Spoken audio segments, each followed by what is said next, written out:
Hi guys, hello, welcome back to Debbie Hebert channel. In today's video guys, I'm going to be talking about the things that you don't know about studying abroad.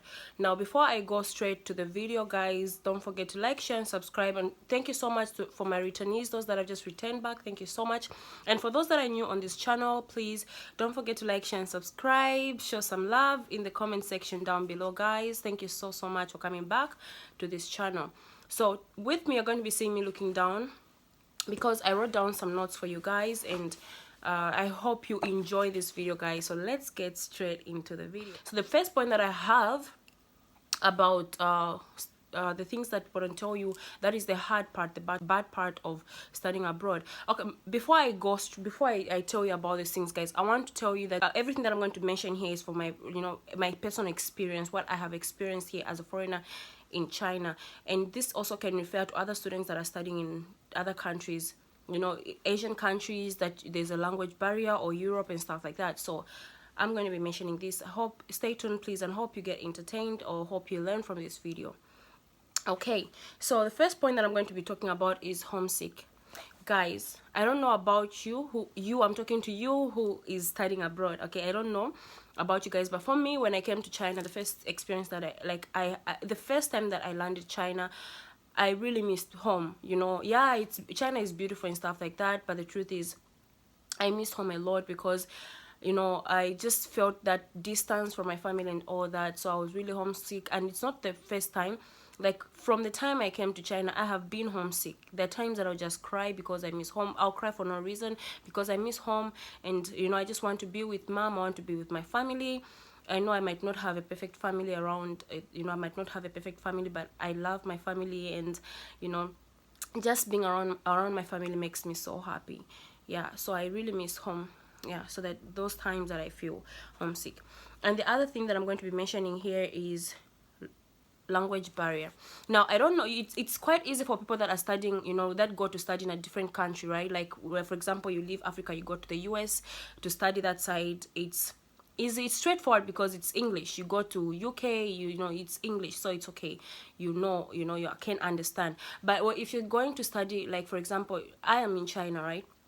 So we all know that I have to come here and learn the new language, especially for me who is an English student. Like we're not taught in Chinese, we're taught in English throughout our years here while I was a student and stuff, while I'm still a student. Yeah, so it's still quite hard because there's some things that I want to express by myself, like in the language that I don't understand, and it's so hard for me to express or maybe to communicate with other people, because sometimes somebody will ask you a question, or you're outside there, you just want to ask something, or somebody comes to greet you and starts a conversation.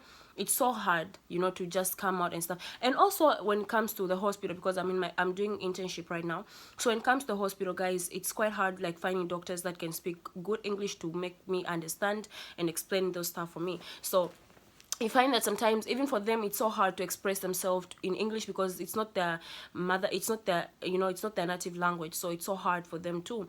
And on my part, I feel like it has really been a bad experience. Yeah, so we also have the point number 3, that is loss of belonging. Okay, so you still remember point number 1, we have homesick, the number 2, language barrier. So now we're going to talk about loss of belonging. Guys, I have to put my book down. Okay, this is the truth, what I felt the first time that I came to China, guys. That's when I realized that I was black. Yes, I knew I was black and stuff like that, but when I was back home, I didn't, no, I wasn't reminded, because that is home. Okay, that is home. But for China, guys, it's different. When I came to China, because like at the airport, okay, everybody, like the ones that received me at the airport, because they used the agent to come here, so it was quite easy and stuff like that. So everything was just okay, except the day that we started like going outside by ourselves, going to buy food stuff and stuff. You see people running away from you, you see people looking at you so surprised, like, who is she, where are you from? You see people asking you silly questions. I had made a video about that, but I'm going to make a video about the certain things that Chinese what foreigners go through and stuff like that. So they'll ask you silly questions, and just like, oh, every day you're constantly reminded that you don't belong to this place. Okay, so it's so It's really hard, guys. It's really hard, honestly. Point number 4, it's making friends, guys. Making friends, you know, when you have friends back home, you are used to them, you know, you are used to you just, you know, being you and stuff like that, and you come to a different country where you find people from different countries too. Okay, people from different cultures, countries, traditions, beliefs and stuff like that, and you start now making new friends, you know, different backgrounds. It's so hard. Being the person that I am, like, you know, extroverted, I can be funny sometimes and stuff like that, and yeah, it's quite hard. Okay, so I'm going to go to another point, which is financial problems. Okay, so now this is what I have experienced here in China. I have seen so many students being chased or deported out of the country because of not paying school fees. You know, this is something that people don't realize. Like, when they see a student going to study abroad, they think, oh, everything is okay that side. Just because they see you posting nice pictures once in a while, you're eating and stuff like that, they just think everything is heaven on earth. You know, they envy you and stuff like that. But the truth is, as students who are studying abroad, we really go through a lot, guys. Like, we really go through a lot. You know, everybody you don't know what happens tomorrow. Like, everybody, when they're sending their children abroad, you know, nobody knows that I'm going to lose a parent behind, or I'm going to lose my sponsor, you know, especially for us who are on self-sponsorship. You know, nobody knows that the person that is sponsoring me is not going to be there in 2 years time and stuff. Like, for me, I lost my dad when I was in China. That is in 2018. So nobody knows that, you know. So you just find yourself, like, things just happen, and it's really hard. Like, somebody's in their 4th year or 3rd year about to graduate, and because they've lost the person, because they've lost the family member, you know, who can't pay their school fees, so they'll be chased out of school, you know. And this is, I would really wish that, you know, countries should look at this. Like, whenever the people are being chased out, or, like, let me talk to Zambia, you know, whenever you know, students abroad, like, people go there to study hard and stuff like that, we come here, and because of school fees, one person, you find the person is working hard, intelligent and stuff like that, but because they don't have a sponsor, they are chased back from that place. Please let the governments, for, like, from our countries, African countries, to look into those issues, and even in other countries, you know, to just look into those issues. Because I was an ASIC president, right? So I encountered so many people, like, calling me because they needed help, you know, from the association, to help ASIC, Association of Alzheimer's Students in China. Yeah, asking for help, to be helped to pay school fees and all that, like, even ticket fee, because they lost the mother or the father who used to pay their school fees. So it's so sudden, it's so sad. Yeah, so I would also advise people that are back home, please, a little bit of kindness towards people who are studying abroad. It's really good. It's not every time that you see them posting nice pictures everything is okay. Things are really tough. They can be so tough, especially in China, that students are not allowed to work. So it's really hard. It's not like USA, like somebody goes to the USA, a student can be able to work, given an opportunity to work. Here, no student is allowed to work. So it's so hard. So a little bit of kindness goes a long way. Yeah.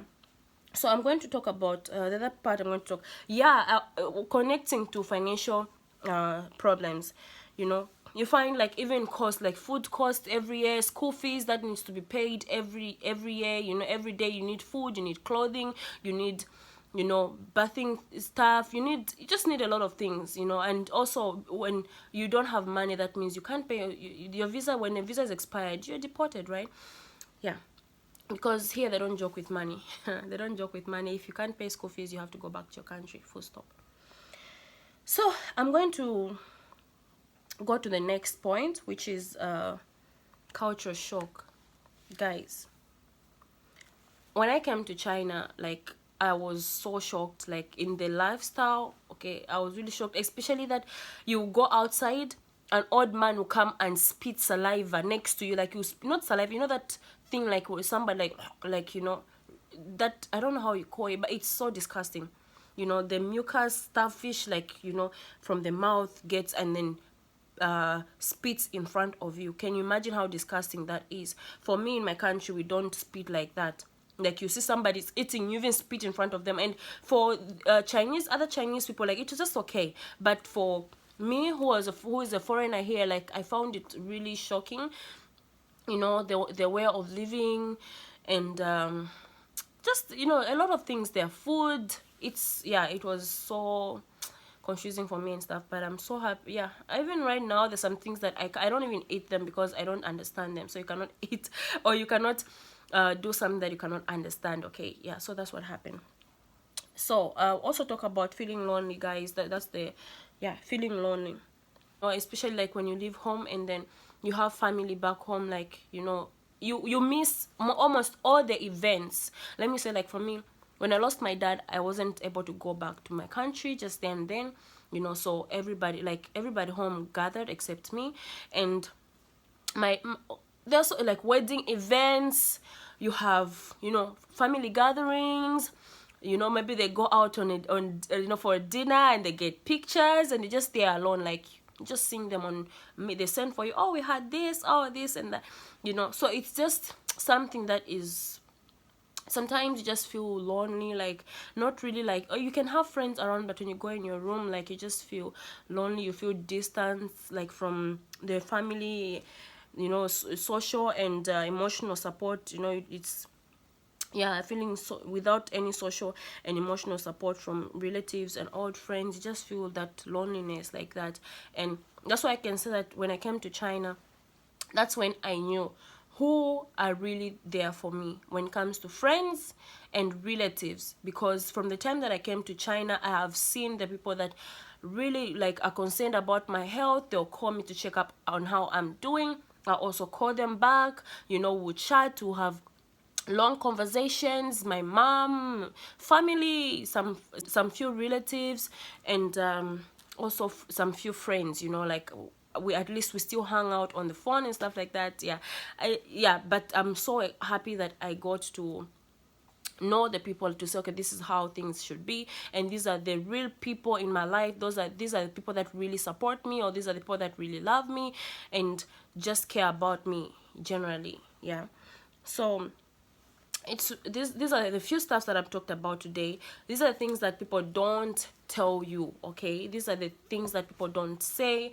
Just because you see somebody posting nice pictures, looking all good and stuff, that, like, you don't know what has been going on. So I would really advise that we show kindness and love to the people that are really that are studying abroad, to us that are studying abroad, because we go through a lot. It takes a lot of bravery to just come here, you know, leave home, leave everything that we love, and just go to a place where, like, we have to start, you know, new start, new people, new culture, new country, new friends, like, just making new friends and stuff. It's really not easy, guys. So let's be a little bit kind to the people that are studying abroad.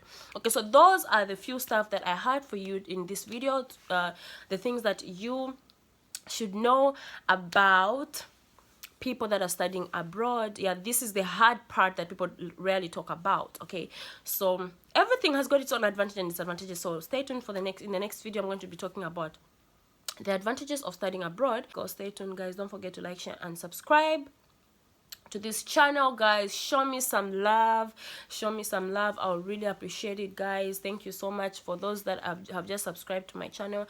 I really appreciate. And if you know that sister, that brother, that friend that wants to study abroad, or that is abroad, guys, just go and check out on them. Share this video to them. Let them know, for those that want to study abroad, let them know the challenges to expect and be prepared. Yeah, I love you guys. See you in the next video. Mwah. I'm out.